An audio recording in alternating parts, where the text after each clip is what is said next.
Hola, ¿qué tal amigos de Alíneate y Abre tus alas? Me da mucho gusto saludarlos nuevamente en un episodio más que va a estar muy interesante, ¿no es así, mi Carlita de la Cuesta? Ah, mi querida Lina Hernández, qué gusto saludarte. Y bueno, la verdad es que estamos de manteles súper mega largos. Ay, porque bueno, ustedes ya lo vieron, está aquí y la verdad que lo admiramos mucho. Creo que ha sido un gran referente para todos los que queremos entender más, no solo porque hayamos sobrevivido a una organización coercitiva, delictiva, sino porque queremos ser realmente responsables con todo lo que decimos, con la terminología, con el conocimiento, la empatía. Y bueno, ¿qué más les digo? Pablo, salud. Bienvenido, Pablo. Muchas gracias por la invitación y la verdad, tal como les dije previamente, me alegra mucho que hayan comenzado este nuevo proyecto y veo que les va a ir muy bien seguramente. Ay, muchísimas gracias, Pablo. Ahí vamos, la verdad la gente ha sido muy empática, nos ha ido bien para tener muy poco tiempo en este podcast y eso quiere decir que la gente está abierta, está escuchando y quiere conocer nuevos temas. Oye, si oyes de repente unos ruidos raros, es que tenemos aquí a una invitada que se llama Lucia, que da mucha lata. Aquí está. Y quiere participar. Ella siempre quiere estar quiere en todos. Salir. Bueno, yo acá me tengo que encerrar bajo 4 llaves porque tengo 2 acá adelante, 2 border collie, y por allá tengo otros 2, un desastre más el gato.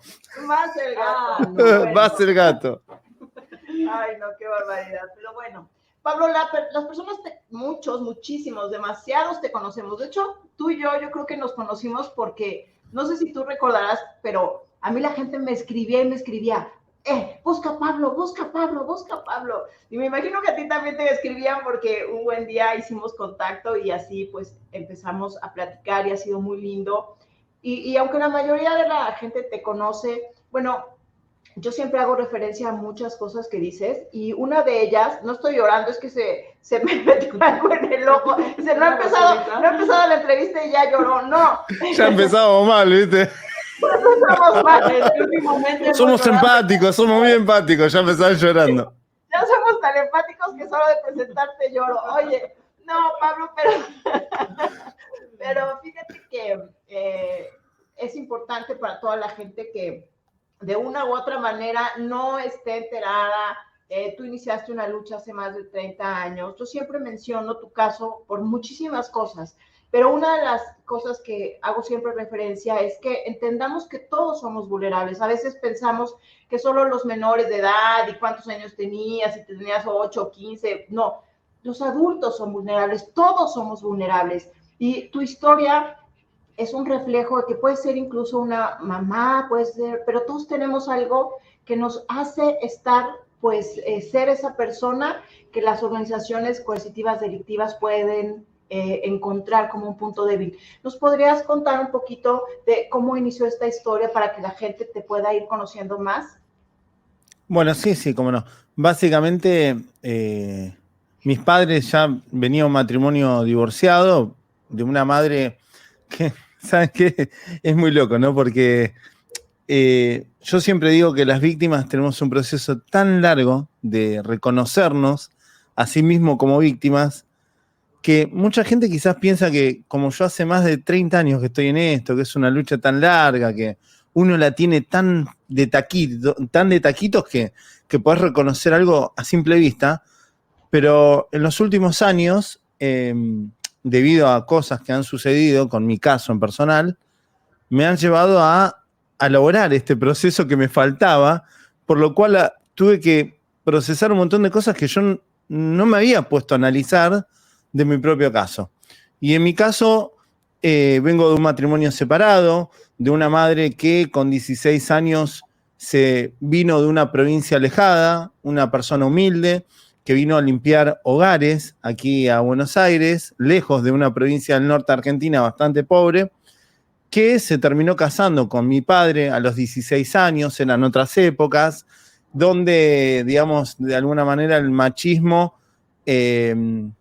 llevaba al mismo lugar a las mujeres que las organizaciones coercitivas la ponen, ¿no? A un grado de objeto donde están reducidas al hogar, a criar a los hijos, sometidas básicamente a las tareas del hogar y a criar a los niños, ¿no? Sin ninguna otra expectativa en la vida que ser eso. mamá, mamá y mamá.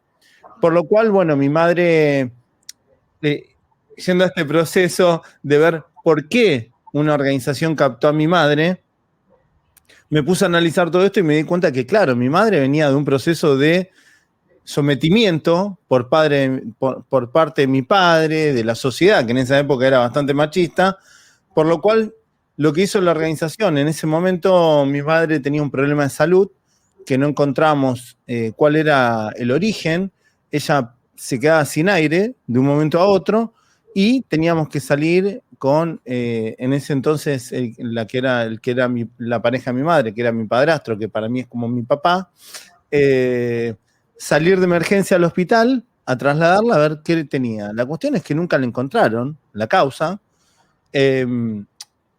Hoy por hoy podríamos analizar que quizás tenía ataques de pánico, ¿no? Porque, bueno, los síntomas eran similares, ¿no? En esa época no estaban todos estos diagnósticos que hoy sí están, como el ataque de pánico.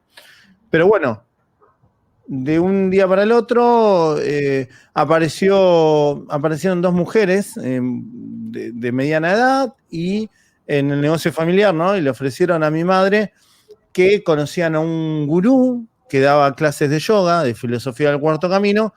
Y bueno, mi madre, la realidad que ya había sido captada por varias pseudociencias anteriormente, ¿no?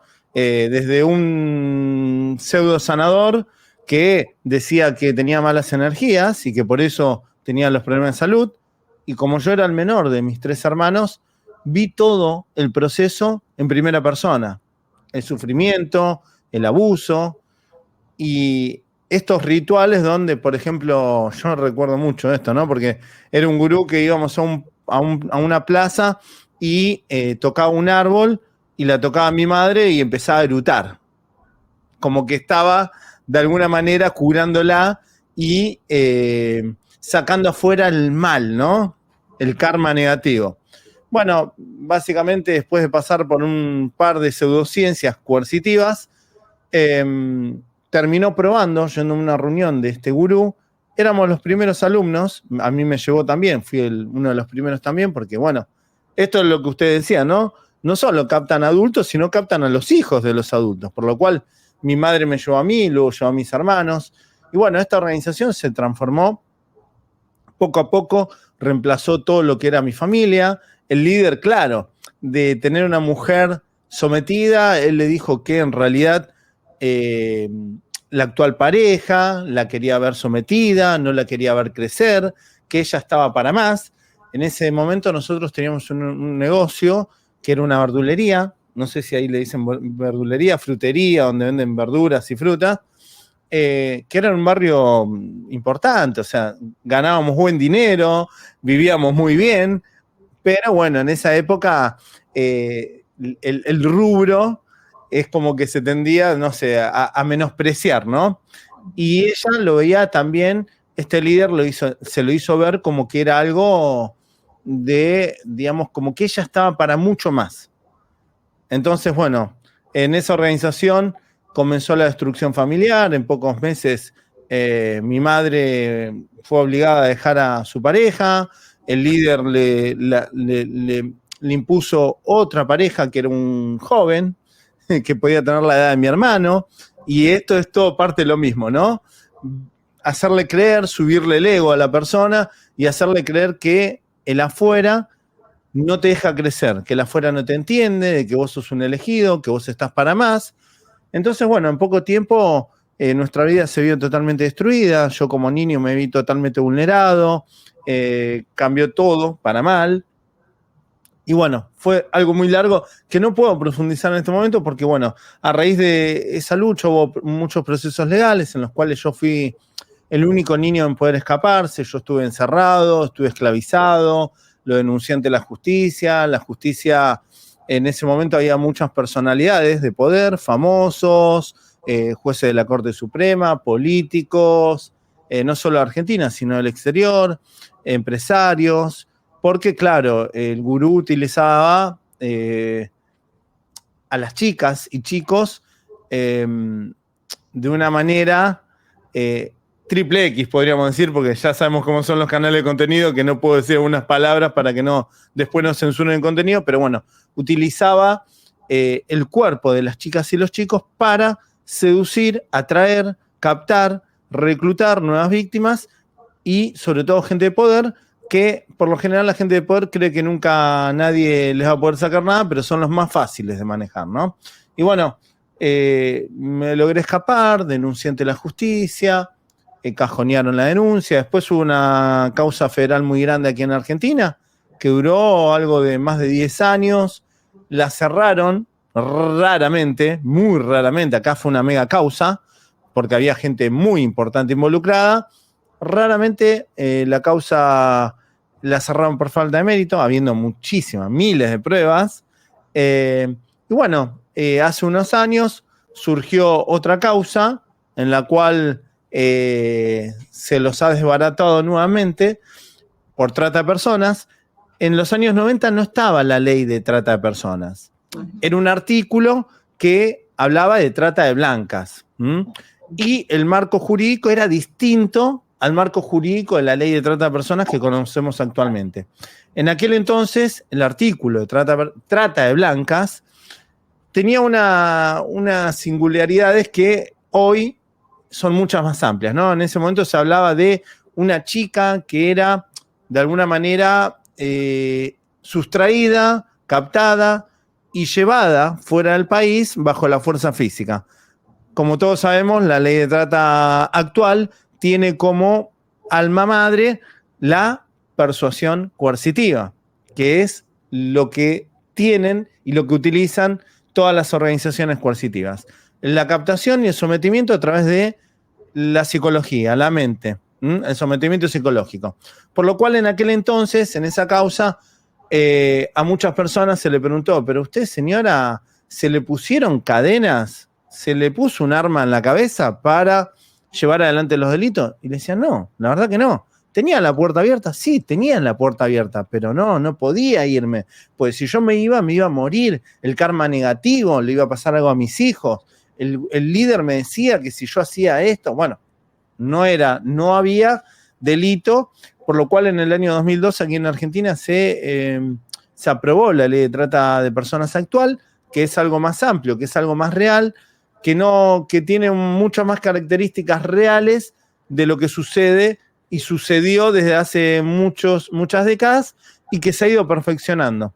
Entonces, bueno, nuevamente allanamientos y demás, y es este proceso legal que hoy en día está abierto nuevamente, que vieron que ustedes cuando comenzaron me dijeron que piensan que hay mucha gente que tiene historia de ciencia ficción. Bueno, la mía es una, y había mucha gente que me conoce de los medios de comunicación desde hace muchísimos años, que me seguía, pero graciosamente o llamativamente, cuando esa madrugada salió a la luz a través de los canales de noticias que habían cortado una avenida muy importante aquí de Buenos Aires, de Argentina, y que habían llenado de colectivos, que habían 500 policías, que habían helicópteros, que estaban allanando un edificio de 13 pisos de la organización y 30 domicilios más. Raramente toda esa gente, mucha de esa gente que me seguía hace un montón, me dijeron, Pablo, lo que vos decías, claro, sí, si yo te dije que es así, pero bueno, sí, pero bueno, es como que la gente no termina de creer que todo esto ocurre, ¿no? Y eso es lo más grave de todo esto. Sí. Es muy difícil, Pablo, que la gente pueda creer que suceden historias como las que nos han pasado a nosotros, porque bien dicen que hasta que no te sucede a ti, puedes empezar a creer un poquito este tipo de historias, porque son realmente inverosímiles, son desgarradoras, son increíbles. Yo recuerdo cuando escribí mi libro, que fue hace 26 años que se publicó, una de las cosas que me ayudó el autor, una de las cosas que me comentó el autor, el que me ayudó a escribirlo fue, Aline, esta historia es tan increíble que me hubiera gustado inventarla. Me dice que al principio para él era como, ¿qué me está contando esta niña? No puede ser real todo esto. Es increíble. Entonces, pues también vivíamos en la cultura del silencio, en donde a lo mejor la gente se hacía tonta y a lo mejor podían ver cosas raras, pero preferían omitir y abrir la boca por represalias, por miedos. Pues nos tocaron épocas duras. Imagínate, Pablo, que esto nos hubiera sucedido en estas épocas, la historia hubiera sido completamente diferente. ¿Estás de acuerdo, Carla? Por lo menos un poco, sí, o sea, hay mucha más información, aunque los poderes fácticos siguen trabajando muy parecido a lo que trabajaban en aquel entonces, ¿no? De todos modos... ¿Saben qué? ¿Saben qué? Más allá de lo que ustedes cuentan, creo que los sobrevivientes, las víctimas que fuimos de aquel entonces, de hace un par de décadas atrás, en mi caso particular, yo he trabajado mucho en capacitarme, en entender, en leer, en crear terminología nueva y demás. Ahora, yo creo que eso, no creo, o sea, está probado acá, por lo menos aquí en Argentina, que ha ayudado a que el caudal de denuncias se incrementen formidablemente, que la sociedad aquí en Argentina, por lo menos gracias a la lucha que llevó adelante, se ha logrado un cambio radical en la visión que tienen la sociedad sobre las víctimas. Por ejemplo, cuando a mí me ocurrió todo esto, a mí me daba vergüenza hacerlo público. Claro. ¿Por qué me da vergüenza? Porque claramente la sociedad, por desconocimiento, prejuzga a las víctimas. ¿Y saben qué? En el caso de ustedes, a mí me tocó mucho defenderla a ustedes. Mucho, ¿eh? Gracias. Mucho. Pero mucho, ¿eh? Muchísimo. Muchísimo. Y entiendo que México está atrasado en este aspecto. Gracias. Un poquito más que Argentina. Y se trata del desconocimiento y también de cierta parte del machismo que dice, responsabilizan siempre a las víctimas y se utiliza la figura de cayeron. No, las víctimas, esto me cansé de aclararlo, las víctimas no caen. Nadie en su sano juicio, si sabe que detrás de un líder de estas características hay un plan criminal para vulnerar tus derechos, para someterte, para dañarte de por vida, y que incluso convertirte en victimario de otra gente, jamás darías tu voto afirmativo a algo por el estilo conscientemente. Entonces, a los que hay que juzgar son a los victimarios y hay que entender que las víctimas no tienen la culpa, que hay que poner el ojo en el victimario.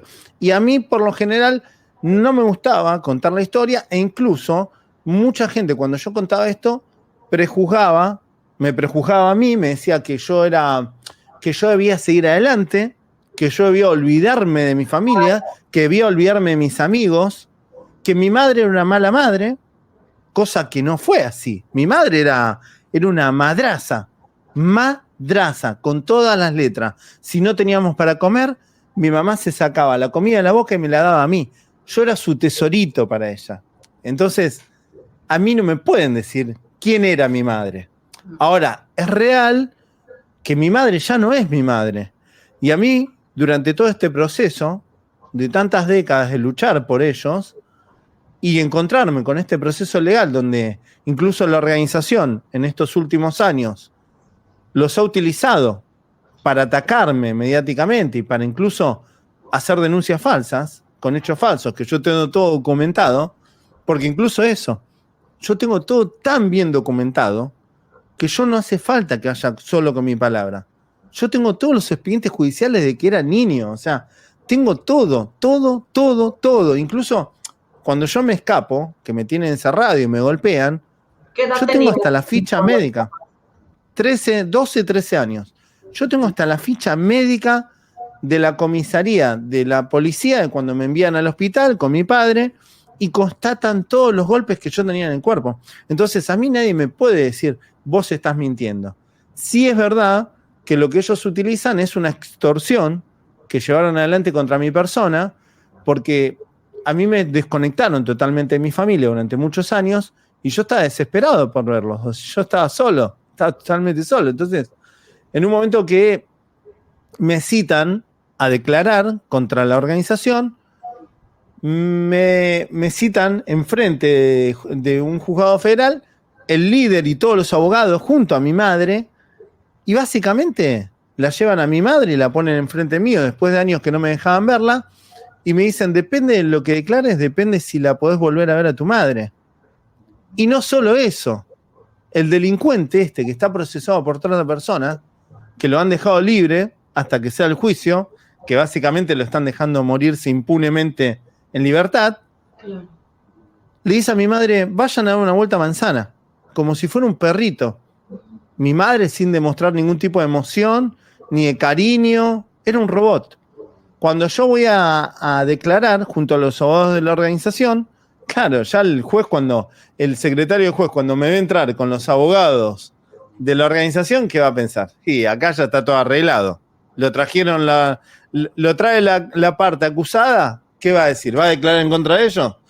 Por lo cual yo no negué, pero no conté nada en ese momento. Y claro, porque quería estar con mi mamá, porque yo la amaba. Y claramente cuando salimos de ahí, cuando el líder le pide a ver la declaración y ven que estaba todo bien, que no había dicho nada, ahí le dice, muy bien, Gastón, muy bien, me dice. Y ahí le dice, Grace, ahora puedes darle un abrazo. Y ahí mi mamá se rompe en llanto y me abraza porque había vuelto a recuperar a su hijo.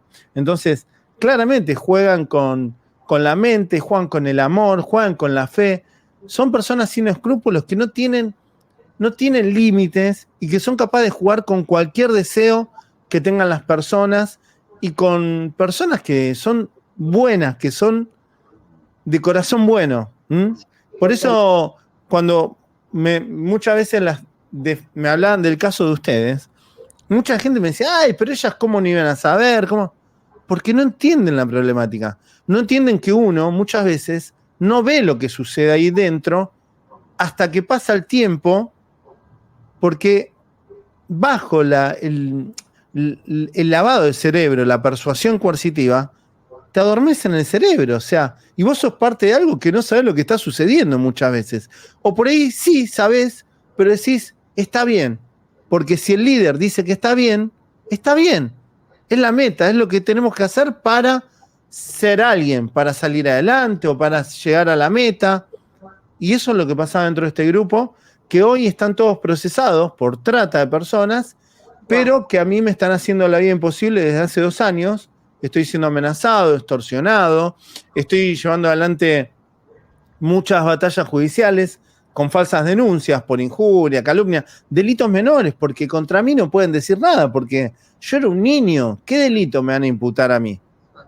Y esto pasa todo por una vendetta, porque ellos, el testigo de identidad reservada, dicen que soy yo. Entonces, el que ha hecho todo esto es alguien de identidad reservada, entonces ellos tienen la certeza de que soy yo, y bueno, acá estoy con 2 botones antipánico, luchando para seguir con vida, porque claro, la justicia los protege a ellos, claramente. Si las víctimas estamos sin custodia, no podemos hacer nuestra vida, yo no tengo recursos económicos, yo no tengo un bufé de abogados, ellos sí tienen grandes bufés de abogados, tienen políticos, tienen mucho dinero. Yo no tengo nada, tengo mi lucha, mi verdad, mi familia, que la protejo a más no poder, pero claramente desde el poder se encubre y desde el poder se ayuda a que estas organizaciones criminales internacionales funcionen, lamentablemente, ¿no? Pablo, la verdad que nos duele mucho saber todo lo que estás pasando y nos sentimos muy identificadas porque, pero total, por ejemplo, la parte donde dices, bueno, en un momento en donde querían que declararas cómo pues de alguna manera te volvieron a someter, te tenían entre la espada y la pared. Hay algunas víctimas sobrevivientes de nuestro caso que para tratar de controlar sus testimonios las han de verdad sometido a todo tipo de manipulación, coerción, coacción, y entonces las traen de aquí para allá de una manera en que, claro, luego, ay, pero sí dijiste, ay, pero no dijiste, ay, pero esto, ay, pero lo otro. Ya cambiaste tu versión. Y ya cambiaste tu versión cuando todo el tiempo han estado sometidos por los abogados de las personas que siempre hemos señalado como probables responsables. Y otra cosa también que bueno, lo dejo ahí para que la gente pueda entender, toda la gente que es tan buena y tan empática con nosotros, que hoy sí es cierto, gracias a personas como tú, hoy hay muchísima gente que es súper empática con nosotros, que nos manda muchísimo amor y que eso no pasaba antes, ¿no? Pero bueno, estamos todavía en la lucha, pero también algo en lo que nos identificamos mucho, Pablo, es que nosotros igual, ¿no? O sea, para nosotras romper el silencio tiene un costo altísimo, porque, mira, por ejemplo, nos mandan decir que nos van a hacer pedazos, que nos van a destruir, y tú dices, nos quieren demandar de esto, del otro, nos inventan cosas, nos inventan delitos, nos inventan quién sabe cuántas tonterías, y dices, oye, y nosotros igual, nosotros no tenemos recursos, los que tienen recursos son ellos, los que tienen poder económico, político y mediático son ellos, y nosotras estamos luchando aquí con nuestra computadorcita, nuestra lucecita, luchando para que se pueda entender, y por qué guardamos silencio 20 años por tanto miedo, y es nuestro derecho, la verdad, nuestro derecho es la verdad y la justicia, y la verdad que ha sido bien complicado, pero bueno, decirte eso, pues que ojalá no fuera así para todos los sobrevivientes que estamos pasando por esta situación. Y también yo he pedido, no sabes cuántas veces, he pedido aquí a nuestra Comisión Nacional de Derechos Humanos que nos protejan con custodios, porque obviamente nos mandan decir que nos van a hacer pedazos. ¿Qué significa eso? Que nos van a destrozar. ¿Qué significa eso? Y el Estado mexicano nos lo ha negado una y otra vez. Entonces, bueno, ¿yo con qué me defiendo? O sea, ¿qué hago, no? Todos tenemos familia, la verdad ha sido muy duro. Pero algo que te quería preguntar, regresando un poquito a todo esto que ha sido tu lucha, creo que las personas tenemos muy afianzado hoy el tema organización coercitiva, y algo en lo que yo me identifico contigo de muchísimas cosas que ya lo hemos platicado es, por ejemplo, esta parte que a veces se dice, la secta, ok. Tener una secta puede ser cualquier cosa. Yo ahorita hago mi grupo de veganos y no necesariamente estoy cometiendo un delito, ¿no? O el culto, pero estas son organizaciones coercitivas, delictivas, y siento que es un término que es más, dignifica más lo que se está viviendo, que puede ser una secta delictiva, claro, pero ¿cómo acuñas tú o cómo tomas tú para ti este término de organización coercitiva? ¿Por qué nos sugieres que este sea el término correcto? Bueno, primero que es un largo trayecto en el cual he tenido que ir enfrentándome a distintos retos. Uno de estos retos era, cuando yo comencé con todo esto, no había nada, internet no existía prácticamente como la conocemos hoy en día, por lo cual no era tan fácil como googlear y buscar como hoy tenemos, y sale Pablo Salún, sale... Bueno, en esa época podías ir a la librería, encontrar un libro de algún periodista que incluso no conocía la problemática. Lo que hacía era replicar libros de otro país, lo transcribía, lo traducía y bueno, o quizás conocía algún grupo en especial y bueno, había escrito sobre ese grupo y se utilizaba sectas destructivas. Ya el utilizar sectas destructivas era una manera de diferenciar, ¿no? Porque el término sectas en sí, una secta es un grupo de personas que comparte un hobby, una tarea, en un horario, en un día, en un lugar, en conjunto. Por lo cual, una secta podía ser cualquier cosa. E incluso se decía, bueno, es la secta del partido peronista, por ejemplo, aquí en Argentina, ¿no? Y se utilizaba siempre para tratar peyorativamente a grupos minoritarios. Entonces, realmente el término sectas es un término que no es apropiado. E incluso cuando yo comencé con la lucha, que básicamente fue primero comprender qué es lo que había vivido, por qué me sentía así, todo el proceso que fui padeciendo, el proceso largo de sentirme culpable, responsable, de sentirme que yo era el culpable, porque claro, es como toda mi familia está ahí dentro y yo no. Entonces, básicamente fue un camino largo en el cual luego me topé con una legislación que fue una de las primeras legislaciones a nivel mundial, que fue la ley Abou-Picard de Francia, pero tenía grandes problemas esa legislación que hablaba de términos sectas justamente, y que hablaba de un tema desde una perspectiva de persecución. Perseguir a grupos sectarios. Y era algo que a mí jamás me cerró, porque realmente no es el alma mater de mi lucha. El alma mater de mi lucha no es perseguir, no es la venganza, sino todo lo contrario. Es de proteger y defender los derechos, la sanidad, y eso básicamente. Entonces, cuando vi que el término ya era un problema y que es la base del problema que tiene la legislación francesa, yo comencé a trabajar, incluso al reunirme con organismos y demás, que el término ya, yo me puse ley antisectas porque el ley antisectas fue el primer nick, ¿viste? Cuando te pones Alberto 278, porque bueno, me quedó el ley antisectas desde el año, no sé, desde los años 2000 más o menos. Porque inclusive yo al trabajar en tecnología tuve acceso en internet, apenas empezaron a salir los foros. Aquí en Argentina no había foros, yo entraba a solo un foro que había, no sé, internet, era solo un foro. Entrabas a un foro y escribías algo en esa época.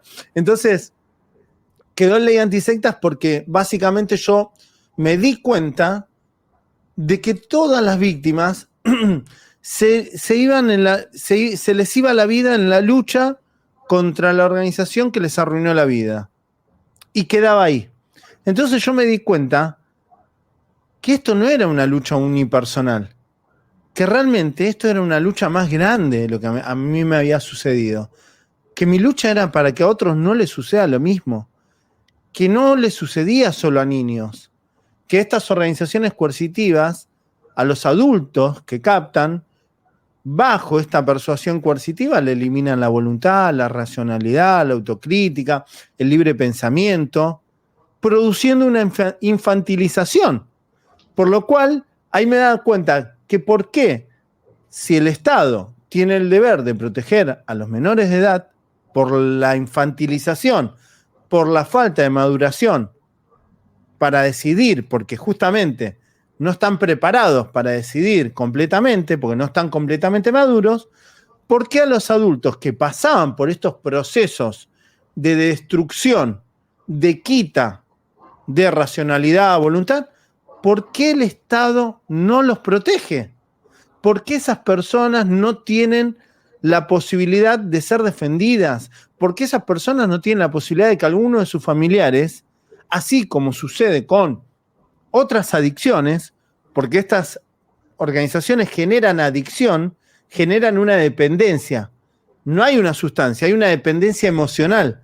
¿Por qué? Si hay una dependencia de esa persona, esa víctima, hacia un grupo, una idea, una doctrina que le está haciendo mal, que lo está perjudicando, ¿por qué el Estado no lo ayuda? Como sucede con otros adictos, otros grupos dependientes, otros dependientes a una sustancia o lo que sea. Entonces, bueno, comencé a trabajar en este proyecto de ley con unas bases totalmente distintas a la ley francesa y únicas a nivel mundial, porque he leído muchísimo, y tenía como base la captación y sometimiento de personas en situación de vulnerabilidad para vulnerar justamente sus derechos, los derechos humanos, los derechos del niño, la salud pública, los derechos de la mujer, los derechos de la comunidad LGTB, que realmente estas organizaciones van contra esos grupos. ¿Por qué? Porque muchas veces se aprovechan y básicamente lo que hacen es perseguirlos con sus doctrinas para imponerles sus doctrinas sobre las propias leyes democráticas que tenemos. ¿Por qué? Porque muchas de estas organizaciones siguen captando a personas y diciendo que una persona que quiere a una persona de su mismo sexo es una persona enferma que hay que curar. Cuando todos sabemos que no es una enfermedad. No es una enfermedad. Pero bueno, hay países donde estas organizaciones tienen tanto poder que llegan al poder, llegan a una bancada, como sucede en varios países de Latinoamérica, y desde sus bancadas están impulsando legislación antiderecho contra estos grupos en particulares, contra las mujeres, porque claro, estas organizaciones no quieren que las mujeres estudien, no quieren que vayan a la universidad, no quieren eso porque las quieren sometidas dentro del hogar, dentro de la congregación, sirviendo al líder como sirvientas o al marido, criando hijos y no teniendo una carrera, siendo una persona o teniendo proyectos que no tienen nada que ver con la maternidad. Entonces, es duro lo que estamos viendo porque estos grupos cada vez están más afianzados al poder. Ustedes tienen que saber que estas organizaciones mueven un montón de dinero. La esclavitud dentro de estas organizaciones es total. Hay mucha trata de personas. De hecho, en el año 2017, 2016, yo me enfrenté aquí en Argentina, las autoridades de ese momento, a personas que las habían señalado como abanderadas de esa legislación, porque claramente la ley de trata de personas en su inicio estaba volcada a lo que nosotros vemos como comúnmente conocemos como cabaret. No sé si en México los conocen de esta misma forma. Que es cuando captan a mujeres en situación de vulnerabilidad muchas veces y las obligan bajo el proxenetismo a todo lo que ya sabemos, ¿no? Pero esto es muy pequeño, pero muy pequeño, al lado de lo que hacen las organizaciones coercitivas. Porque estas organizaciones captan a miles de personas, independientemente del género, y las explotan laboralmente y en muchas organizaciones hasta de la otra manera.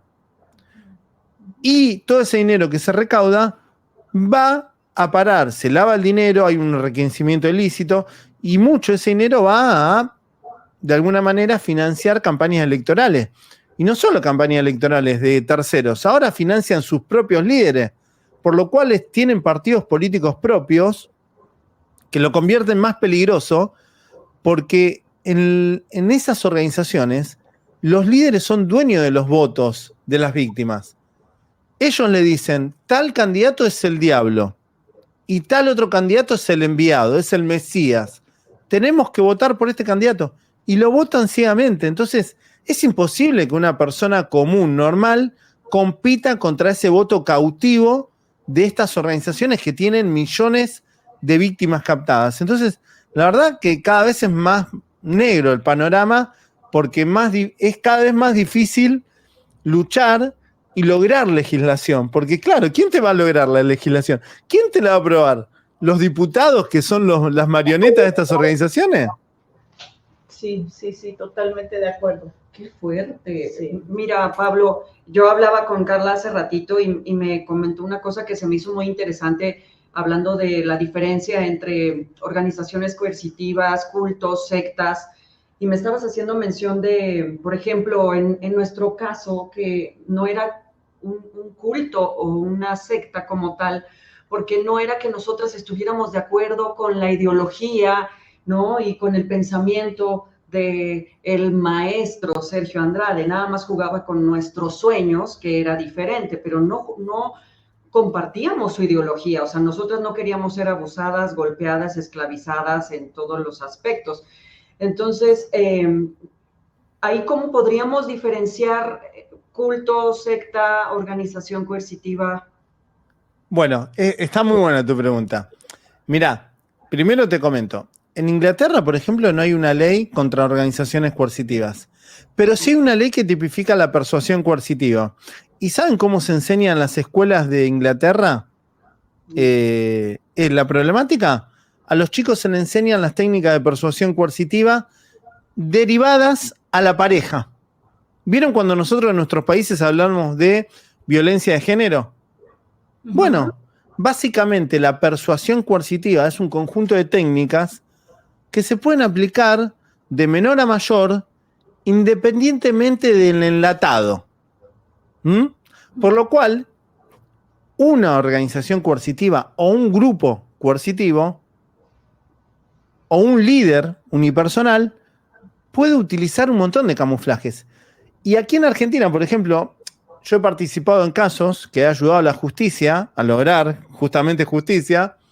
Yo me he enfrentado, por ejemplo, hay una grabación de un programa del año 2011, creo, en el cual a mí me llevan a los programas como el especialista en sectas. Claro, como no hay una carrera universitaria de lo que yo hago, porque es algo complejo, que no lo hace nadie, que no lo conoce, porque también tenés que tener un trabajo de campo para conocerlo, porque no te lo enseñan en ningún lado. En otro panel tenían a los mejores psiquiatras, psicólogos de Argentina, y estaban todos hablando de un caso muy famoso acá de Argentina, que era el caso de Coronel Suárez, que fue el caso de una periodista que fue captada por un señor que era un pastor, pero no tenían un grupo. Captaron solo una chica que la sometieron y la tuvieron encerrada. Si ustedes lo googlean van a ver, Jesús Olivera, caso de Coronel Suárez, Elizabeth Hay, era una periodista, lo van a encontrar en Google. Y a medida que yo decía, pero no hace falta que sea un grupo para que sea una secta. Claro, porque justamente los profesionales, como no están capacitados, ¿qué tienen por idea de una secta? Tal lo dice el término. La familia de Manson, ¿no? De Marilyn, le iba a decir. La familia de Charles Manson. Un conjunto de personas. Y no, la persuasión coercitiva se puede utilizar de persona a persona, de uno a uno, de uno a un grupo. Se puede constituir un grupo y generar grupo de dependencia o no. Por ejemplo, en todo lo que son pseudociencias, ¿se utiliza la persuasión coercitiva? ¿Genera dependencia grupal? No. Hay algunos que sí generan grupo de dependencia. Tenemos gurú que comienzan a utilizar pseudociencias y terminan generando un grupito chico, un grupito grande de seguidores. Pero no siempre generan dependencia emocional. Muchas veces incluso estos gurús lo hacen para vender un libro. Tenemos gurús de internet hoy en día con YouTube que no tienen un grupo sólido. Tienen un grupo que nosotros podríamos decir de seguidores, pero genera dependencia de alguna manera u otra, pero en una dependencia tan grande como funcionan en otras organizaciones coercitivas. Ahora, los camuflajes, lo que ustedes quieran, chicas, ¿eh? Claro. Yo he tenido grupos, por ejemplo, he baratado un grupo que captaba chicos, niñas, niños, esto fue hace muchos años, cuando Facebook estaba de moda, en grupos de anime. Luego tuve un caso de un grupo de una chica que fue captada de Argentina a España, se la llevaron con jueguitos online a través de Facebook. Después tenemos un montón a través de chat. Digamos que se fusionan otro delito que en realidad los primeros que lo utilizaron fueron las organizaciones coercitivas. Hoy en día la captación le llamamos 2.0. Antes era el puerta a puerta.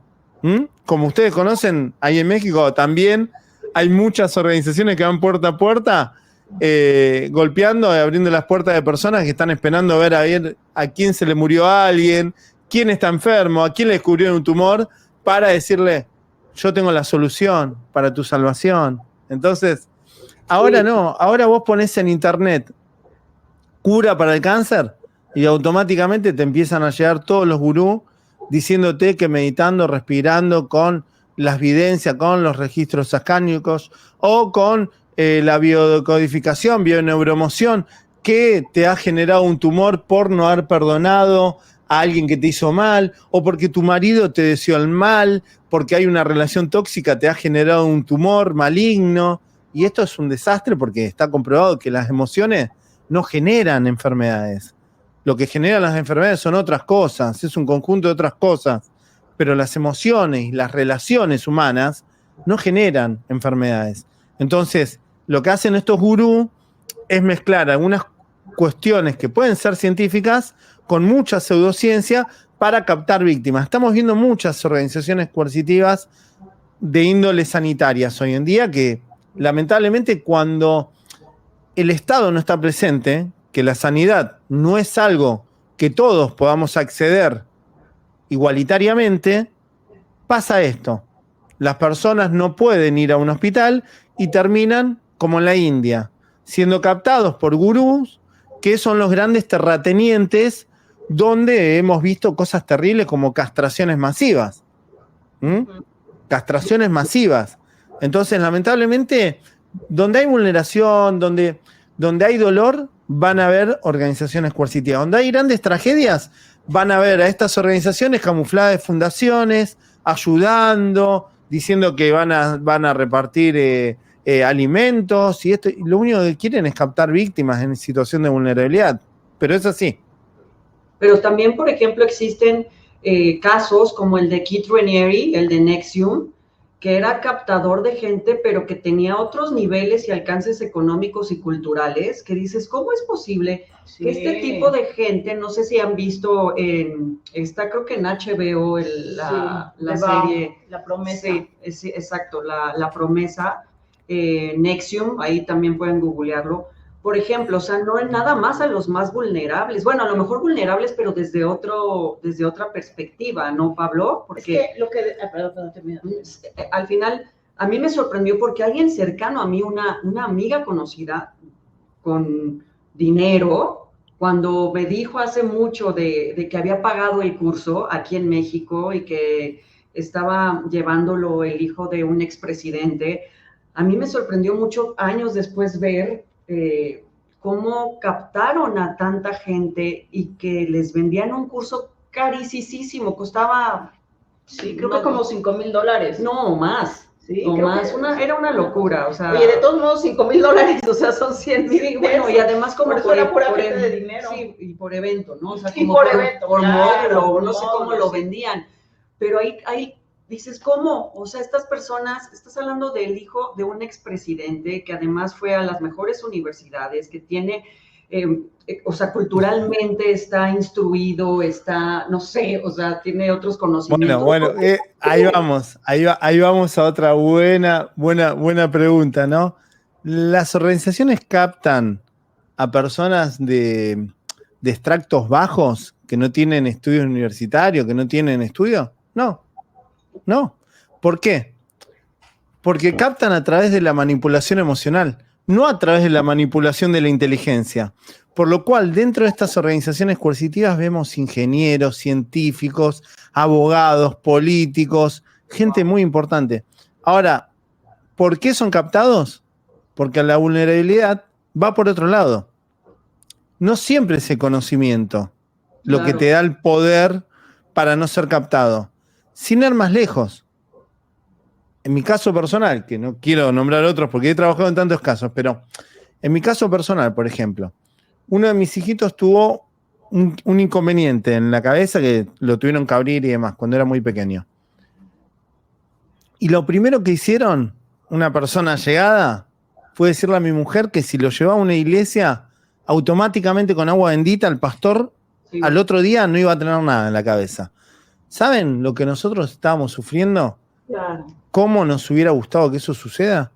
Claro. Y a mi pareja ahí me logró entender, ahí me dijo, yo antes pensaba que vos eras un extremista, pensaba que ya estabas en una posición extrema porque todo era peligroso, pero ¿sabes que cuando yo estaba tan mal y esta persona se me acercó, ¿sabes que lo dudé?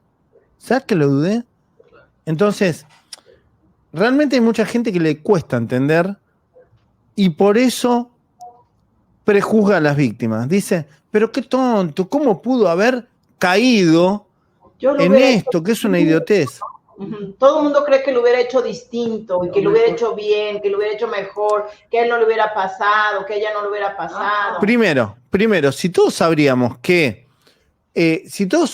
sabríamos cuáles son las metas reales que hay detrás de todas estas organizaciones, chicos, no somos tontos. Nadie entraría. Pero claramente, ¿dónde está el secreto? En que te venden otra cosa, que vos no ves lo que está sucediendo detrás. Vos no ves lo que va a suceder. Si no aceptaría, la gente no. Yo no puedo creer que no entienda esto básico de entender que primero, la captación no va a través de la manipulación de la inteligencia, sino a través de la vulnerabilidad. Puedes ser muy inteligente, tener los mejores títulos y sin embargo ser captado en una situación de vulnerabilidad. Una enfermedad, que un hijo, que pierdas a un ser querido, a un hijo, a tu mamá. En un momento vulnerable, cualquiera de nosotros puede ser captado por estos gurús que justamente una de las herramientas que más utilizan es el carisma. Claro. Y ustedes, la organización que me mencionaban, era una organización que es algo, sinceramente, es una organización que yo he desbaratado organizaciones de ese tipo hace muchísimos años, o sea, muchísimos años atrás, o sea, no fue algo nuevo. Lo que pasa es que son tantas que actúan. Ustedes quizás que en este momento van a pensar que en México o Estados Unidos, esta organización fue algo que, wow, ¿saben cuántas de estas organizaciones hay actualmente funcionando? Claro. Miles. Lo que pasa es que no son noticias. Y lo que pasa es que todavía no hay alguna víctima que se ha logrado escapar, que ha logrado ver que está siendo víctima de abusos. ¿Por qué? Porque dentro de las organizaciones, junto a las doctrinas que imparte el líder, ya te adelantan que para crecer vos tenés que sufrir. Para crecer vas a perder vínculos. Va a haber gente que te va a poner trabas para que vos no evoluciones. ¿Y quién van a ser esas personas que te van a poner trabas? Justamente etiquetan a esas personas que te van a poner trabas como tu mamá, tu papá, un amigo que te va a decir, che, mirá lo que te están haciendo, cuidado, mirá que yo vi un documental, mirá que hay una secta, una organización coercitiva, o mirá que vi el canal de Pablo donde contó esto y es muy parecido, tenés cuidado. Bueno, chau, eso no lo tenés que hacer, porque automáticamente te van a tildar de enemigo. No lo querés ver crecer, le querés poner trabas, lo querés separar de su familia, porque, claro, estas organizaciones suplen a la familia real. Reemplazan a la familia, reemplazan a la pareja, y si vos no querés estar con ellos, olvídate, sos descartado automáticamente. Entonces, hay muchas de estas organizaciones funcionando impunemente. De hecho, yo en mi Instagram muchas veces trato de alguna manera de tirar a una bandera roja. No lo hago muy habitual porque yo, al alertar de esa manera, masivamente, también uno le está dando posibilidades a que esa organización salga impune. Entonces, lo que hay que hacer es hacer las cosas bien. Hay que ir a la justicia, con las víctimas, con sobrevivientes, aportar pruebas y que la justicia tenga tiempo de investigar, intervenir teléfonos, cuentas de email, redes sociales, como Claro. para reunir pruebas y verificar Alertarlo. que los delitos están. Totalmente. Fíjate, Pablo, que para que la gente sepa, bueno, ya lo hemos platicado algunas veces, en Alas Abiertas, en mi organización, tenemos un curso que se llama La violencia de 0 a 100 y uno de los módulos habla de las organizaciones coercitivas y tenemos una lista como de 100 cosas que son como alarmas, ¿no? Como alarmitas, así como hay el violentómetro, ¿no? Que tú puedes ir viendo. Rojas, ¿no? Y, por ejemplo, algunas de las cosas que platicabas, pues son de esas cosas en las que podemos tener, encender las alertas, ¿no? Por ejemplo, porque siempre el mundo exterior es el malo, ¿no? Solo los buenos son los que están adentro de la organización. De preferencia te van a alejar de tu familia, de tus amigos, de tus hobbies, de toda la gente que es tu círculo de protección, ¿no? Esa es otra alerta roja, por ejemplo, ¿no? Y te empiezan a bloquear la información, para que dejes de tener pues esa capacidad de raciocinio y entonces solo se vuelve la verdad lo que está dentro del grupo y si no eres el traidor, eres el enemigo número uno a destruir, ¿no? Y como lo vemos en tu caso, como lo vemos en el nuestro, como lo vemos, por ejemplo, en el de Nexium, que a los que se han revelado, los que se rebelaron inicialmente, los demandaron, los destruyeron, les quitaron, los hicieron pedazos, ¿no? Entonces, claro, también el que se queda dentro del grupo ve cómo le va a los que se han revelado y te da un miedo espantoso, porque dices, ¿yo cómo voy a sostener esta guerra tan fuerte que están llevando los que han tenido el valor? Y entonces es una forma también de coercionar, de manipular y de someter a través de este miedo a romper el silencio, ¿no? Entonces se vuelve un círculo vicioso que nunca acaba. Por eso, pues, creo que algo muy importante de lo que tú hablas también siempre, ahí te nos fuiste un poquito, Pablo, ¿andas ahí? Algo de lo que tú hablas siempre, con lo que también siempre me siento muy identificada, porque así es que el Estado es responsable. O sea, el Estado mexicano, en este caso el Estado argentino, ellos son los responsables de la prevención, de la investigación y, por supuesto, de castigar a los responsables. Pero te veía en una charla que diste en el Senado muy, muy bonita, muy impresionante, donde decías, ¿por qué yo tengo que estar haciendo lo que tiene que estar haciendo el Estado? Y es lo que nosotras decimos, ¿por qué nosotras tenemos que estar haciendo lo que tiene que hacer el Estado? ¿Por qué? ¿No? El Estado es responsable de todas estas cosas. Bueno, ahora vieron que aquí en Argentina la palabra Estado es mala palabra. No sé si siguen hablando de lo que estaba hablando, que es justamente de política, porque mucha gente, yo hablo de esto a veces en mi canal, la verdad que hay un odio acá, o sea, hay una división terrible, a nivel mundial creo que esto se está dando, ¿no? De extremos, ¿no?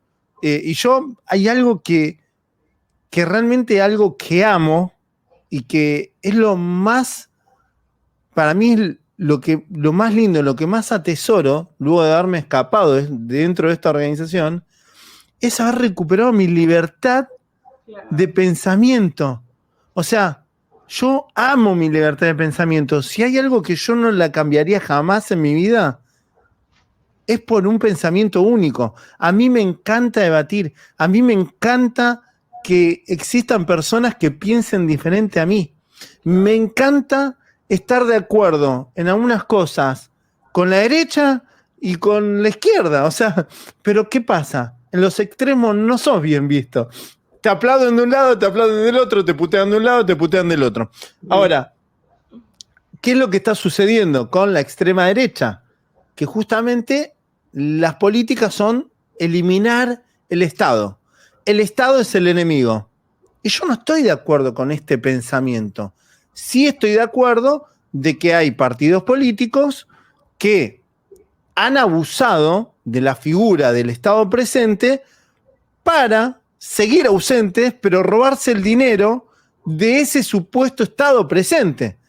Aquí en Argentina, yo lo dije 10.000 veces, teníamos un Estado gigante con cerebro de mosquito. ¿Y por qué lo decía yo esto? Porque lo puedo decir con experiencia.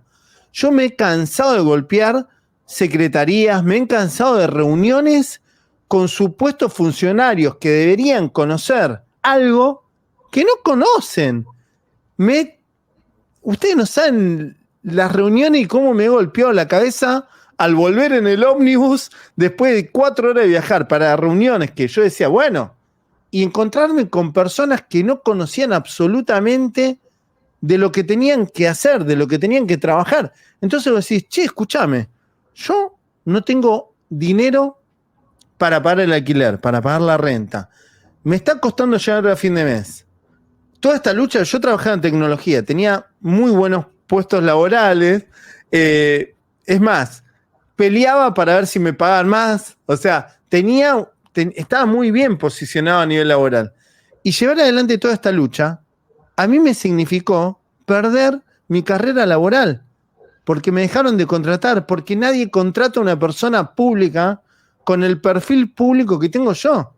Porque lo primero que te hacen firmar en las empresas de tecnología son convenios para no revelar secretos de problemas que si con mi perfil, si yo me enfrento a grandes grupos de poder, he denunciado a mi propia familia. O sea, si he denunciado a mi propia familia, ¿cómo una empresa me va a contratar sabiendo que soy honesto a ese punto? Dicen, este pibe fue capaz de ir contra contra aquel. ¿Cómo no va a ir contra nosotros si su ideología, si su honestidad va más allá de un empleo? Entonces, me he cruzado con eso, ¿no? Y hoy en día, ¿qué sucede? Que con esa excusa de que el Estado es el enemigo, están destruyendo todo. Aquí en Argentina se está destruyendo todo. O sea, antes había un montón y lográbamos un poquito, sinceramente. Pero ahora no hay nada. O sea, no hay nada porque el Estado es el enemigo. Y cuando uno habla de Estado, los partidarios de estos grupos que están en el poder te saltan a la yugular y te dicen, bueno, pero los problemas son de las personas. Son ellos los que se la tienen que arreglar. ¿El Estado qué tiene que ver? Y lo que no entienden es que si estas organizaciones criminales existen, es porque el Estado lo permite, porque el Estado quiere que existan. El Estado somos todos. Y el poder político judicial, el poder político legislativo, saben y tienen pruebas certeras de que estas organizaciones coercitivas y pseudociencias asesinan y esclavizan masivamente, vulneran, desaparecen personas. Entonces, estamos hablando que hay pruebas certeras. Aquí en Argentina, mi lucha se ha basado en eso, en construir un gran puente con causas legales que a mí me permitan el día de mañana lograr justicia para mi caso, que es lo que yo he llevado adelante y me ha servido, y le ha servido paralelamente a millones de víctimas gracias a todo el trabajo que yo hice. Porque claro, cuando yo empecé a transitar no había un puente, no podía cruzar. Entonces tuve que ir construyendo un puente generado con concientización, educación, prevención, para que la justicia comience a accionar y además denuncia. Yo me he enfrentado aquí en Argentina a organizaciones muy pesadas y las hemos logrado desbaratar. Un solo pibe sin recursos y demás se ha enfrentado a grupos que estaban con el poder, estaban con gobiernos asociados y no han podido conmigo. Me han silenciado, me han censurado de medios de comunicación. Bueno, me abrí un canal de YouTube. Era conocido en Argentina, ahora soy conocido en todo el mundo gracias a ellos. Pero bueno, así actúan. Por eso les digo, o sea, lo mismo sucede que estas organizaciones están asociadas a otras mafias criminales porque se alimentan. Los cárteles del narcotráfico, ¿cómo creen que lavan su dinero? Esto está direccionado a mentirle a la gente para que la gente, ¿saben qué? Piense que la trata de personas es algo muy lejos, muy lejano, que no le va a tocar a ellos. Y realmente la trata de personas está a la vuelta de tu casa, de mi casa, de tu casa. Cualquiera de nosotros puede ser captado, nuestros hijos, a través de internet. Y ellos lo que quieren plantear es de que hay combis, como aquí en Argentina lo querían plantear, que yo me peleé con muchas personas aquí en Argentina, que había la vieja fábula de que había combis, vehículos blancos, agarrando por la fuerza mujeres y niños para exportarlos en container. Y que esa no es la realidad. Lamentablemente la realidad es más cruel que eso. Es más cruel. Porque esas combis no las ves. Esas combis están en internet. Esas combis están en un familiar cercano, en un ser querido, en un grupo New Age, en un grupo que supuestamente puede ser un culto y no lo es. Pero ¿por qué no se informa adecuadamente? Porque para mí quieren direccionar la mirada hacia otro lado y que las víctimas, la sociedad realmente no reconozca dónde están los peligros.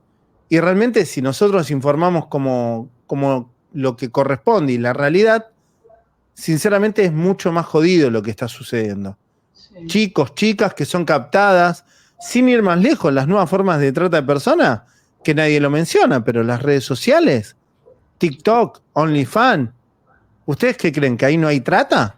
Claro. ¿No hay explotación sexual? ¿Te regalo una florcita y me haces un baile y te sacas una ropa? Y es peor, porque te dan 2 moneditas virtuales que giran y las chicas acceden, menores de edad. Lo que estamos viendo es terrible. Estamos viendo grandes multinacionales que son operadas desde un país que no sabemos dónde están y que los países han perdido la soberanía. Hoy en día, esas grandes zonas virtuales son zonas liberadas. Hoy en día, a través de TikTok, a través de OnlyFans, a través de Instagram, hay nuevas formas de captación y sometimiento que no están siendo legisladas y que esos jóvenes están siendo captados como si nada. Hoy en día ustedes pueden verlo, pongan TikTok a la noche, chicas, chicos, y van a ver la cantidad de chicos, chicas, la cantidad de gente que tiene que utilizar sustancias para animarse a hacer esas cosas, porque esto también hay que decirlo. Muchas personas dicen, bueno, pero hay que legalizarlo esto, porque si la persona quiere intercambiar temas sexuales con dinero, lo puede hacer si es adulta. Pero uno se pone a ver si lo está haciendo con sus facultades, en pleno uso de sus facultades, o lo está usando porque ha sido inducida a una dependencia emocional o de adicciones. ¿Cuántos chicos y chicas conocemos que hacen que llevan adelante esta explotación de su propio cuerpo, utilizando sustancias o bajo persuasión coercitiva para poder tolerarlo? ¿Lo hacen con sus facultades, en pleno uso de sus facultades, o lo hacen con ayuda de la persuasión coercitiva o sustancias que de alguna manera le generan una desinhibición total para lograr entregarse a cambio de algo? Totalmente, Pablo. En ese aspecto, por ejemplo, nosotros en Alas Abiertas sí que tenemos, bueno, cantidad infinita de testimonios. Y, por ejemplo, siempre cuento, digo, hay muchísimos, ¿no? Pero, por ejemplo, hay una chica que estaba en una zona de tolerancia muy conocida aquí en México que se llama Sullivan, que tú puedes pasar ahorita a las 2 de la tarde, a la 1, a las 8 de la mañana, a cualquier hora y está lleno de chicas. Y entonces cuando ella escapa en algún momento, yo la conozco a través de la fiscalía, etcétera, y yo le decía, vamos a decir que se llama Claudia, ¿no? Entonces le digo, Claudia, ella era totalmente explotada, o sea, tenía 10 años en esa zona de tolerancia, 10 años, imagínate, 10 años, y no tenía un peso, o sea, no tenía un peso ni para nada, y tenía 2 hijos, o sea, imagínate esta situación. Y entonces le digo, Claudia, ¿cuántas personas en Sullivan, la superzona de tolerancia de México, de la Ciudad de México, cuántas estaban explotadas como tú? Lo que tú me digas, o sea, no digas algo que yo quiero escuchar, tú dime lo que tú sabes, o sea, quiero saber realmente lo que pasa, porque yo no he estado ahí. Me dice, no todas. ¿Todas están explotadas? Me dice, sí, todas. Dice, y entonces me empieza a contar historias, ¿no? Como, y aquí viene todo el tema de la persuasión coercitiva, porque ahora quieren legalizar esta actividad, porque ahora resulta que es un trabajo, y fíjate nada más cosas como la que me cuenta, que me lo han contado infinidad, ¿no?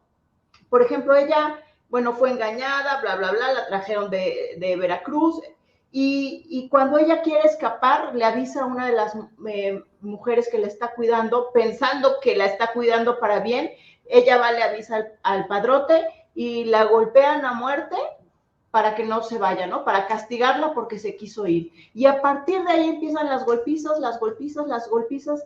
Dice, llegó un momento, Carla, que yo estaba en otra ciudad, en Tijuana, un lugar de explotación sexual a más no poder en México, sola, completamente sola, y yo de todos modos hacía lo que me decían, porque yo sentía que en algún lugar me podían estar viendo. Me dice, pero en realidad yo estaba sola, pero tenía tanto miedo de que yo me confiara, de que no había nadie. Me trataba de escapar, me encontraran y me volvieran a pegar esas palizas. Entonces la embarazan y le quitan a su hijo, ¿no? Porque claro, entonces ella ya no se va a ir porque no va a dejar ahí a su hijo abandonado no sé en qué ciudad y nunca volverlo a encontrar. Y entonces, claro, ella está actuando todos los días en esas calles como si estuviera completamente libre, pero a través de una persuasión brutal de golpes, de manipulación, de no vas a volver a ver a tu hijo, de si alguien te ve que te escapas, te voy a golpear. Imagínate, horrible. Me dice, ¿sabes qué es lo peor? Me dice que en esa zona hay cámaras de seguridad, ahí en Sullivan. Me dice, y a las chicas que no consiguen la cuota, fíjense esto, a las chicas que ya son más grandes y como están más grandes no consiguen la cuota, porque ahí a partir de los 24, 25, pues ya eres una anciana, ¿no? Entonces, las golpean enfrente de las cámaras. O sea, las cámaras están viendo que Entonces la chica toda golpeada va y se le avienta a los coches para conseguir clientes, ¿no? Y sabes, cuando una se escapa, ¿sabes qué me dice? Que las mismas patrullas las regresan. ¿Y sabes cuál es el premio para las patrullas? La madrota le dice, elige a la que quieras. Ese es tu premio, aparte de su tajada de dinero, ¿no? Entonces, ¿cómo vas a legalizar eso? Y luego cuando las se vuelven grandes, pues la sueltan, pero la chica ya está tan destruida que no sabe a dónde ir. Y se queda. Es que, chicas, es lo que yo les digo, o sea, las organizaciones coercitivas funcionan porque el Estado lo permite. O sea, ¿ustedes creen que durante décadas, acá me decían a mí muchas veces que he desbaratado organizaciones que llevan 3, 4 décadas funcionando impunemente? A mí me decían, pero Pablo, ¿pero cómo puede ser que si vos no haces la denuncia, si vos no haces lo que haces, esa organización funciona y sigue funcionando? ¿Y sabes por qué? Porque el Estado sabe. El Estado sabe, escúchame, el funcionario policial que pasa todos los días por la puerta de tu casa, ¿qué te cree? ¿Que no sabe que vos vivís ahí? ¿No sabe a la hora que te vas? ¿Cómo se creen si un delincuente, para entrar a robar una casa, con estar solo un día o 2 días haciendo campana, estando ahí haciendo guardia, viendo los movimientos de tu casa, sabe quién vive ahí, a qué hora entra, a qué hora sale? ¿Ustedes qué se creen? Que un funcionario policial que está todo el día arriba de la patrulla, pasando por toda la casa, por todo el barrio, que encima uno ve un patrullero y uno dice, bueno, es el funcionario que me está defendiendo, que me está protegiendo, que uno lo tiende a normalizar y a naturalizar y a vincular con la protección de uno, ¿no? Y muchas veces esos son los que realmente están recibiendo dinero y que son parte de esa mafia. Y ustedes me van a decir, ay, pero ¿ustedes no se dan cuenta que son parte? ¿Ustedes no se dan cuenta que los políticos que no están haciendo su trabajo, que saben que existen estas organizaciones, de que esclavizan, de que someten, de todo lo que nos hacen a las víctimas, a los sobrevivientes? ¿Ustedes creen que somos tontos?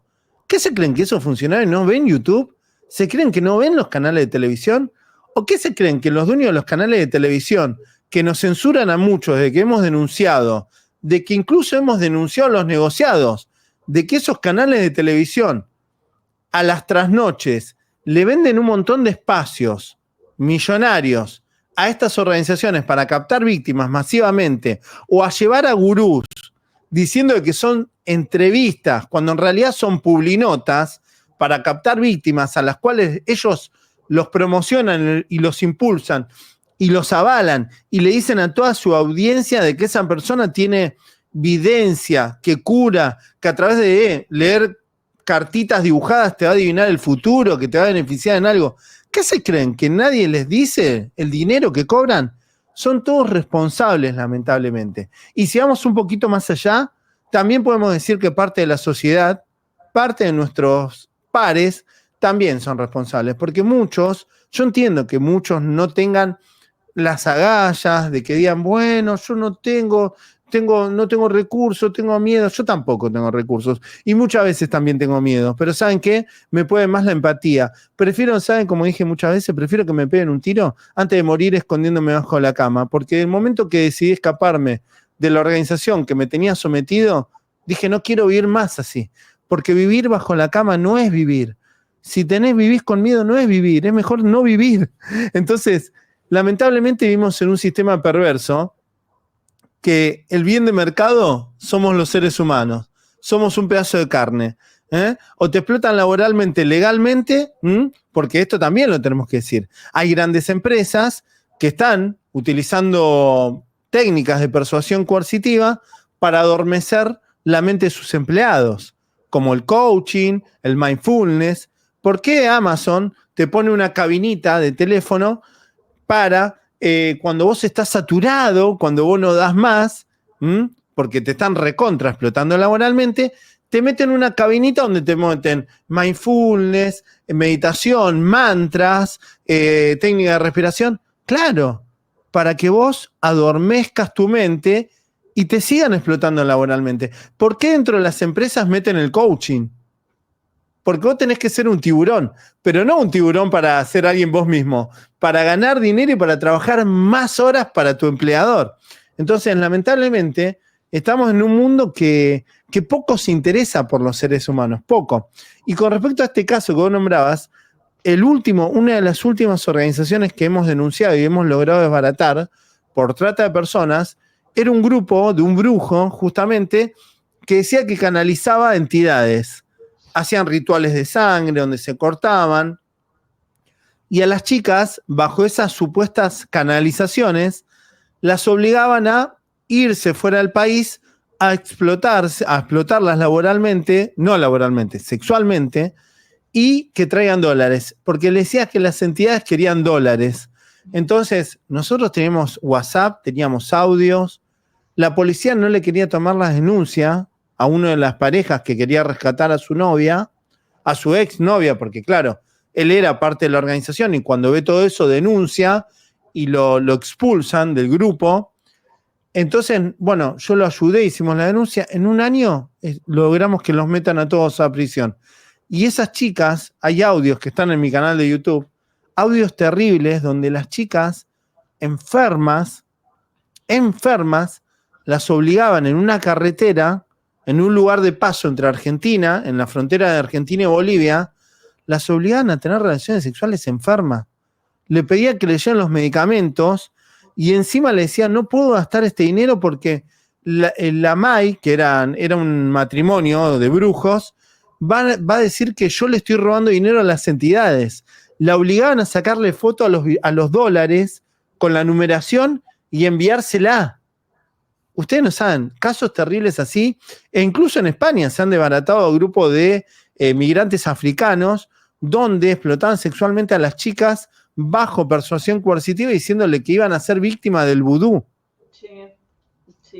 Entonces, lamentablemente muchos no entienden esto, que hay distintos tipos de coerción psicológica e incluso impulsados con sustancias. Hay sustancias que están catalogadas como sustancias de sometimientos, como la cocaína, que son utilizadas para llevar a esto a las chicas y a los chicos. Entonces, si vos me decís, yo he tenido debates sobre esto porque, bueno, vieron que dentro de la trata de personas hay posturas abolicionistas totalmente y hay posturas que son más flexibles, que de alguna manera diferencian el que una persona adulta bajo su propia voluntad y uso pleno de sus facultades pueda decidir llevar adelante este proceso de intercambio de un favor sexual a dinero, ¿no? Yo, sinceramente, yo no voy a generalizar, no voy a decir que no existe, pero yo, sinceramente, todos los casos que he visto, hay vulnerabilidad y hay persuasión coercitiva o hay algún tipo de sustancia metida en el medio. No he visto, desde que yo me dedico a esto, no he visto ningún caso de una mujer en pleno uso de sus facultades, sin vulnerabilidad alguna, sin adicciones, sin grupo de dependencia, que se preste a ser sometida físicamente bajo su propia voluntad en uso pleno de sus facultades. Yo no lo he visto jamás. Y me cuesta entenderlo porque he visto personas que están bajo su propia facultad y prefieren ir a limpiar baños por $2 antes de entregar su cuerpo. Entonces, sinceramente es un tema complejo que muchos no lo quieren tratar porque, claro, como en Ámsterdam, ¿viste? Te dicen, pero en Holanda es legal y va fantástico. ¿Vos fuiste a Holanda? No, claro, donde además, imagínate que en plena era del feminismo, las mujeres, como está tan legalizado, están detrás de una vitrina, fíjate nada más, ¿no? Entonces, ¿cómo vas a decirme a mí derechos humanos, feminismo? ¿Cómo vas a decir empoderamiento femenino cuando la mujer está todo el día detrás de una vitrina? O sea, de verdad, pura tontería. Chicas, escúchenme. Una chica, para dejarse someter en reiteradas oportunidades, tiene que tener algo adicional para tolerar ese abuso. Es un abuso. No hay forma de desconectar tu mente de tu cuerpo sin una sustancia que pueda permitírtelo o bajo persuasión coercitiva. Bajo persuasión coercitiva se logran estar en estado de trance, se logra eso, no hace falta sustancias. Pero no de la violencia también, Pablo, porque lo que nosotros hemos visto es que, por ejemplo, el 90% al menos de las víctimas de esta actividad, digamos, este oficio, mal llamado oficio, por lo menos el 90% son sobrevivientes de abuso sexual infantil. Entonces son niñas que han sido abusadas desde temprana edad y además que son ingresadas a estas actividades en un promedio a los 14 años. Y muchas veces por sus propias familias. Por su propia familia. Entonces dices, claro, cuando tienen 20, pues ya... Toda su vida han estado acostumbradas, están acostumbradas a la violencia sexual. Naturalizan el abuso. Incluso pues entonces lo que hacen es, ahora yo tengo hijos, hijas, y yo los meto a esas actividades porque ya se normaliza. Exacto. Replican el modelo. Pero ahora, para replicar ese modelo y para tolerar para tolerar el daño, recurren a sustancias. Recurren a sustancias. Siempre, pero yo no quiero, va a sonar generalizar porque va a haber muchos, no, pero si hay personas, bueno, en mi experiencia de tantos años, yo le puedo asegurar que no me he topado aún con un solo caso en el cual uno pueda decir que lo hacen libremente sin tener que recurrir a ningún tipo de sustancia o alteración psicológica o bajo una situación de vulnerabilidad. Ahora, muchos siempre esto lo suelen tirar muchos hombres o mujeres que no conocen y te ponen caso de estas chicas etiquetadas como chicas escort, ¿no? Que está muy de moda ahora con las influencers que cobran mucho dinero por ir a fiestas, que se llama dinero.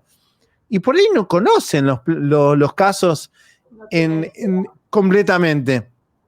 Pero esas chicas quizás tienen un inconveniente psicológico, tienen adicciones, tienen una persona que está en completo uso de sus facultades, que realmente puede decidir, no elige ese camino, no lo elige, porque es un camino difícil, doloroso. Permitir que un tipo o una tipa, una mujer, un hombre, que no te atrae, que no amás, que no querés, que incluso el momento que esa persona quiera, porque ni siquiera esa persona elige. No es que elige, ay, tengo ganas de estar con una persona y te elijo. Ay, quiero ese porque es lindo, quiero ese porque... No, es lo que te toca y lo tenés que hacer porque lo tenés que hacer cuando te pagan. Para que esa persona tolere eso, sinceramente, es mucho daño. Y todo eso va generando un daño mayor a lo largo del tiempo, que no es tratado con tratamiento psicológico y empeora.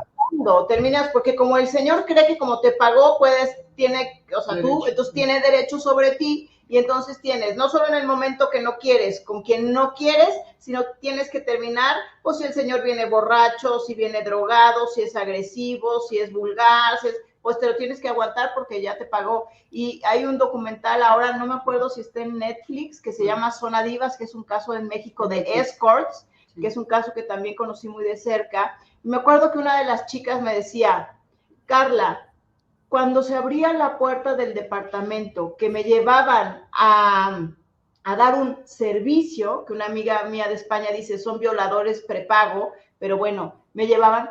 Si lo único que el señor con el que me llevaban hacía, era tener relaciones conmigo, yo me daba por bien servida, porque eso era... wow, ya la hice, porque de ahí se podían desencadenar cualquier cantidad de cosas violentas y espantosas. Si solo tenía relaciones conmigo, yo ya la había liberado ese día. O sea, imagínate saber que cada vez que abres la puerta te van a llevar con un señor y no sabes lo que va a terminar pasando. O sea, de verdad me parece terrible. Y arriesgarte a una enfermedad. Arriesgarte a una enfermedad. Porque muchos se creen que, no sé, usás un profiláctico y ya está. Arriesgarte a enfermedades, arriesgarte que esa persona esté fuera de su estado y que no se atente contra vos, te dañe físicamente. Acá hay chicas que que están en la calle, en un lugar donde no hay nadie que las cuide, donde se suben a cualquier vehículo. De hecho, acá tenemos un caso de que se le llamaba el loco de la ruta, que fue una ciudad balnearia donde empezaron a desaparecer chicas que trabajaban en la ruta. Entonces, realmente tenés que estar en un estado fuera de sí, no en un estado coherente, en un estado con todas tus facultades para llevar adelante esa práctica. Entonces, que ustedes me dicen de legalizar, yo no estoy de acuerdo. Ahora, si me dicen, ¿qué haría? Y realmente es muy complejo, porque el Estado tiene que hacer algo que no lo está haciendo nunca lo hizo, que es brindar una asistencia integral, porque tenés asistencia médica, psicológica, asistencia social, laboral. Tenés que reeducar a esa persona, darle posibilidad de que retome los estudios, un oficio. Es muy complejo y sinceramente hay casos en los que uno dice, bueno, ¿sabes qué? Prefiero que el Estado la proteja, que de última la proteja, le dé una obra social para que tenga medicina, que tenga seguridad para que nadie la vulnere, digamos, no atente contra su cuerpo, no sé. La verdad que es un tema tan difícil y tan jodido que... Muy complicado, porque hemos visto todos los casos donde se legaliza y realmente a quien terminas legalizando es al tratante, porque ahora el tratante se vuelve empresario, ¿no? Él es el único beneficiado. Pero bueno, es un tema, como dices, muy largo, Pablo, sí, muy complicado, pero también quiero decirles, retomando el tema de este entendimiento de las organizaciones coercitivas, invitarlos, porque tú tienes, como bien dices, mucho material de cómo tratar a una persona que está en una organización coercitiva, que hace rato lo mencionabas un poco, tienes un folleto con varios puntos muy importantes a tratar, incluso en tu página tienes tu proyecto de ley. ¿Dónde te podemos encontrar? ¿Qué material? Llegamos, estuvo el proyecto ahí en México, en la Ciudad de México. Pero bueno, vieron cómo son los políticos. A veces lo impulsan, pero no le ponen ganas, ¿viste? Sí. Ahí lo tuvo el Partido Verde. La verdad que yo no me meto en política, no sé cómo es mucho el tema político en México, pero yo con toda la gente que me llama, independientemente del partido, yo me reúno. De hecho, mi proyecto de ley lo he impulsado con distintas fuerzas políticas. La verdad que yo soy apartidario, mi lucha no es partidaria, así que no tengo problema. Nuestro canal se llama Ley Antisectas, lo van a encontrar, el sitio web es leyantisectas.com, y además soy el fundador de una red que se llama Red Libremente, que estamos en todo el mundo, donde tenemos activistas, estamos, porque básicamente lo que tratamos de hacer es trabajar mucho en la concientización, la educación, la prevención, que es la mejor herramienta que tenemos hoy en día, y es lo que ayuda a que las víctimas puedan reconocerse a sí mismos como víctimas, lograr, este proceso no es nada fácil, porque luego se viene el poder denunciar ante la justicia y consiguientemente desbaratar a estas organizaciones. Y la realidad que a mí YouTube me ha abierto un mundo bastante amplio, porque hay países donde no conocían la problemática, pero en lo absoluto. Y aquí en Argentina estábamos bastante adelantados, porque bueno, yo he dedicado mi vida a esto y no sé hasta cuándo la voy a dedicar, pero es como que nací, lamentablemente, con esto que me ha tocado tanto que nunca lo he podido dejar a un lado, ¿no? Y sinceramente me siento mal si miro para otro lado. Sinceramente, me siento mal saber que hay gente que quizás va a pasar por lo que pasé yo. Me hace sentir bastante culpable. Siempre hago mucho, pero para mí nunca es suficiente. La verdad que para mí esta lucha es una tortura muchas veces, porque me genera un dolor constante de no poder hacer más, ¿no? De no tener los recursos, e incluso decir, che, si yo tuviera, no sé, una fundación con 10 abogados, si hice todo lo que hice solo, sin abogados, todo lo que podría hacer, y sinceramente, pero bueno, uno con los años va creciendo y trata de conformarse, y cuando mira para atrás y dice, che, todo esto hice, muchas veces ni me lo acuerdo. La otra vez armé un video para mi canal con muchos casos en los cuales logramos desbaratar la organización, y me veía y no sé, yo tengo 46 años ya. Y la verdad que me emociona ver al Pablo de hace tantos años, y siempre con el mismo discurso, cero contradicción, siempre. Y la verdad que me pone muy feliz eso, saber que de última no voy a ser millonario, pero que a mis hijos les voy a poder dejar algo lindo, una enseñanza linda, que cuando sean grandes por ahí van a estar orgullosos de su papá, que es lo más lindo que uno creo que le puede dejar a los hijos. Un gran legado el que estás dejando, sin lugar a dudas, tu propósito, tu misión de vida, así como nos ha pasado a nosotras. Estamos en el camino, arrieros somos y en el camino andamos, es un dicho que se dice aquí en México, y agradecemos muchísimo tu labor, de verdad te lo aplaudimos muchísimo, porque sabemos lo difícil que es transitar por este camino lleno de obstáculos que nos han puesto a lo largo de nuestra vida, y creo que te entendemos perfectamente y te agradecemos profundamente esta plática, Pablo. Muchas gracias. Sí, Pablo, la verdad es que eso, que te sientas muy orgulloso en esos momentos difíciles, porque bueno, a nosotras nos pasa, a mí en lo particular me pasa mucho también con mi causa, no solamente la nuestra, sino la que llevo con otras víctimas de otros casos, y que a veces dices, exacto, ¿no? Si he podido hacer estas cosas sola, imagínate si tuviera recursos, ¿no? Pero, y que es muy dura la lucha, pero la verdad es que considera que, pues que por lo menos en mí has dejado ya un legado, tu conocimiento, tu información ha sido parte de la forma en la que yo he ido creciendo. Entonces, pues recuerda siempre esas cosas de todas las personas que te agradecemos tu lucha, que estoy segura que va a seguir dando frutos. Te abrazamos de verdad con mucho cariño. Gracias, Pablo. Gracias por escucharnos. No, gracias a ustedes. Y qué valioso que es que ustedes estén detrás de esto, porque sinceramente los sobrevivientes, las víctimas que nosotros ayudamos de corazón, si ellos supiesen todo lo que remueve en nosotros, que pasamos por eso también, volver a revivir eso, sentir el dolor nuevamente, sinceramente es el doble de valioso lo que están haciendo ustedes.